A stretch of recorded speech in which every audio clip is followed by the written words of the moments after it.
Let me tell you something you already know. The hardest thing to do in all of sports is to teach someone how to hit.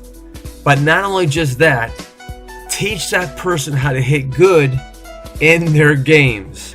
That's probably the most difficult challenge for any coach.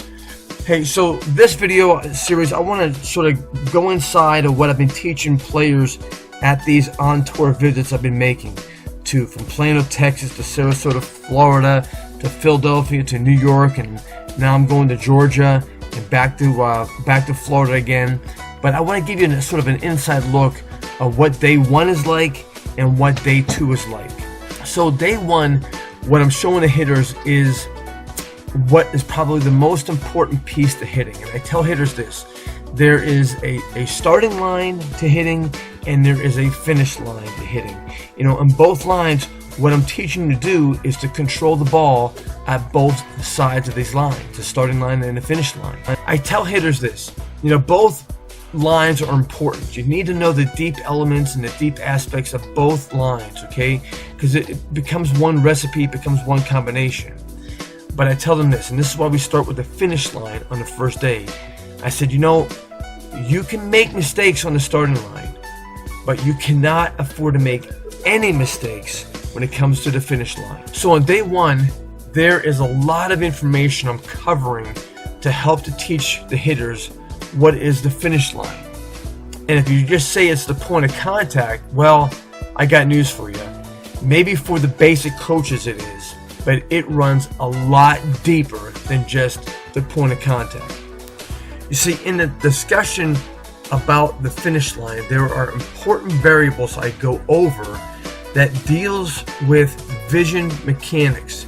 And these vision mechanics, they control the success that the hitter will have in the game. In controlling the finish line and controlling these vision mechanics, the hitters learn how to manipulate the brain to work faster than the ball is moving. This requires understanding, it requires knowledge, it requires effort, and here it is, it requires thinking. And the coolest part is this: it breaks all standards. When you teach the player how to correctly to think about this event that we call hitting, they actually hit better by thinking. I like to call it organized thinking or synchronized thinking. And the obvious thing that they're thinking about, here it is, it's the ball. Believe me, from the outside, this may appear to be simple stuff. It is not. This is sophisticated, innovative, it's progressive approaches to hitting you've never seen before. In day two of our tour, we refresh ourselves what we just learned the previous day. And we go over it and we rehearse it and we practice it again so it's still sort of fresh in our mind. After going over and recapping these elements of the finish line, we start on some big stuff that refer to the point where the starting line is going to be. And inside the starting line, there is the big gold nugget, the common denominator, the pitcher's common denominator. You know, I'm going to be discussing about hitting models and hitting tempos, but very few people, if any at all, even discuss to the audience or players that there's pitching models that hitters have to face. And inside these pitching models, you're dealing with pitching tempos, you see? And that's why it becomes so much clearer for hitters to understand and organize what's about to take place when you put in the recipe, a pitcher's common denominator. And as you stand at home plate and as you watch the pitcher begin the motion, you're not standing there empty-minded and wondering and waiting to see the ball. You see, there are key points that the hitter will distinguish from that are signals, that are indicators that this is about to take place. And I need to get the starting line elements moving. What are the starting line elements? Vision, adrenaline, control, predictability, getting my brain to work faster then the ball is moving. Again, humbly speaking, this is probably the most sophisticated, the most innovative, the most progressive approach to hitting you have ever heard before in your life. This requires thinking, and from the thinking you become more organized. And from becoming more organized, you gain more control of yourself and the bat, and especially the ball.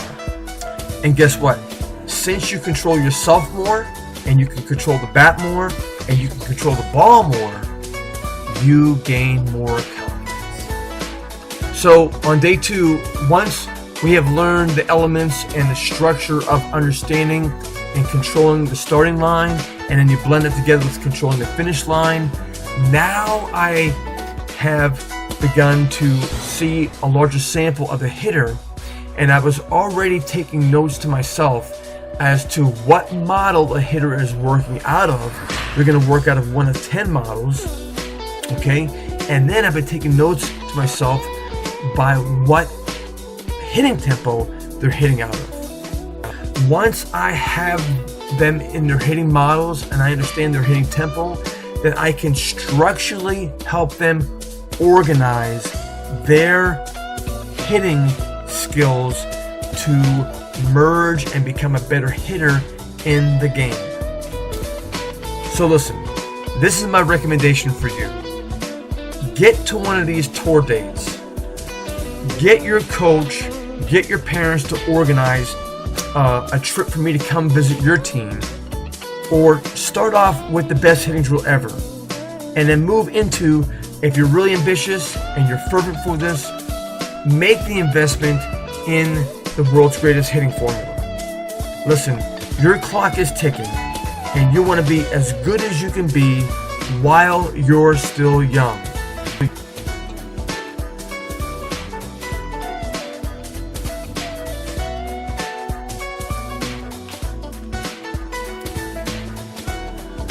I'm Dave Kirilloff, languageofhitting.com.